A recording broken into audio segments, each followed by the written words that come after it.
कांग्रेस के वरिष्ठ नेता सचिन पायलट की वजह से राजस्थान की नहीं बल्कि छत्तीसगढ़ की राजनीति में गर्माहट देखने को मिल रही है। राज्य के दौरे पर पहुंचे पायलट ने जगदलपुर में मीडिया से बातचीत के दौरान बीजेपी का जमकर वार किया, लेकिन इस बार मुद्दा कुछ अलग था। मुद्दा था अवैध प्रवासियों और चुनावी निष्पक्षता का। मीडिया से मुखातिब होते ही सचिन पायलट ने बीजेपी पर गंभीर आरोप लगाया।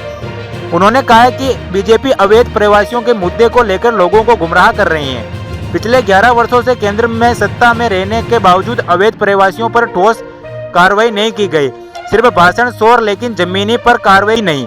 पायलट का आरोप था कि बीजेपी इस मुद्दे को चुनाव में नौटंकी के तौर पर इस्तेमाल कर रही है। अक्सर बीजेपी ये आरोप लगाती है कि कांग्रेस अवैध प्रवासियों के साथ खड़ी रहती है, लेकिन इस बार पायलट ने इसे साफ साफ खारिज कर दिया है। जो कोई भी अवैध प्रवासी है उसे इस देश में रहने का कोई अधिकार, कानून अपना काम करेगा और ऐसी किसी भी कार्रवाई का पूरा समर्थन करते हैं। लेकिन बात यहीं खत्म नहीं होती। पायलट ने चुनौती दी कि अगर 11 वर्षों में कार्रवाई की तो आंकड़े दिखाओ, डॉक्यूमेंट पेश करो, साबित करो कि अवैध प्रवासियों के खिलाफ आखिर आपने काम किया कि नहीं।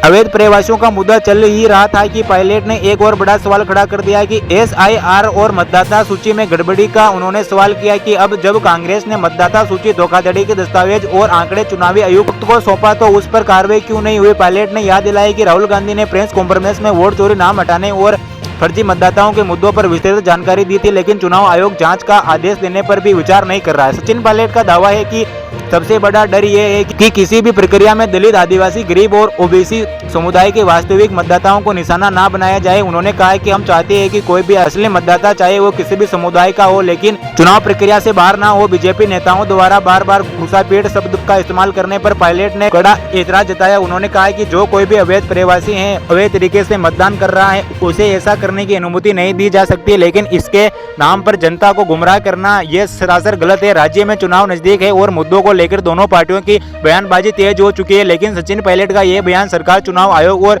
विपक्ष तीनों पर एक सीधा सवाल है। क्या भारत में चुनाव सचमुच निष्पक्ष हो रहे हैं और क्या अवैध प्रवासी का मुद्दा सुरक्षा का सवाल है या फिर चुनावी नारा?